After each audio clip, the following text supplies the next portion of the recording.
she really was a wonderful, wonderful nanny to my boys. And she came and looked after them while I went to work. And she was their mum. She really was their mum. And it was wonderful for me to have somebody to do what she done for me and the boys and Morris, because it allowed me to have a career and earn quite a lot of money, and we got all our luxuries that we could then afford. And then even in the summertime when the kids had their school holidays, her and Pop took them on holidays, caravans. It was wonderful. She loved the children. She doted on all the grandchildren and great-grandchildren. She became a child herself when the kids were around, chasing them round. She loved kids. She loved them all running round her, and she couldn't do enough for kids. Never shouted at them or told them off, you know. I can tell you how she got on with Robert and Mark. They grew up as she was part of the family, and that she was always there for them. Mum and Nan used to look after them Tuesday afternoons and Friday afternoons, and they'd have them, you know, and take them out for walks and play with them. But then obviously now with the great-grandchildren, I mean, she used to play with them. She'd be on the floor playing with Ben. Great game. Ben used to love level crossings, so she'd get her walking stick and she'd be lifting her walking stick up and playing. She just wanted to be in on the action and joining in, even at 98, 99. She was always so interested in what we were doing, and the typical thing with her wearing a hat all the time is, as we all know, keep our brains warm. And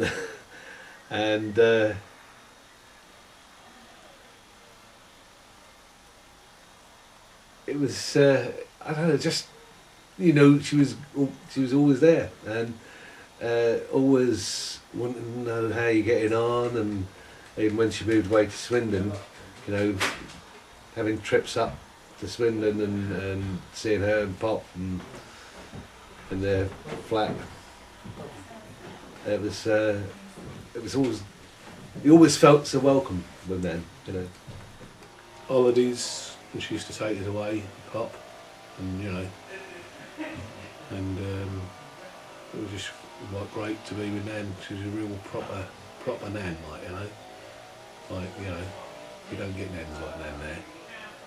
In the old days, you know, Nans were sort of, I don't know, maybe you do. But Nan was special, you know what I mean? She was, you know, a lot of people's Nans weren't like that, you know. One of the highlights of my year was that I always got to go on holiday with Nan and Pop and a couple of my brothers, sometimes cousins, Sue and Fred. One year it was Sue and Fred and Uncle Arthur and Auntie Jenny, and they were always good fun. You know, I was a lucky boy having my Nan and Pop, because it was like having two mums and dads. And while some of the kids in my class probably never went on holiday, I went on holiday a couple of times a year because my Nan and Pop saw to that, and it was usually around about my birthday time. So my birthday was kind of marked by going on holiday with my Nan and Pop, and we'd usually stay in a caravan, and we went to Great Yarmouth, went to the Isle of Wight. We all went there together as a big family, including Tony and Doreen came along. Then wasn't just about looking after you, she also gave you a lot of good times, you know, love and presents and holidays, and as well as hugs and kisses, and she was always looking out for you. not absolutely sure where it was. It could have been the Isle of Wight, it could have been Devon, it could have been anywhere.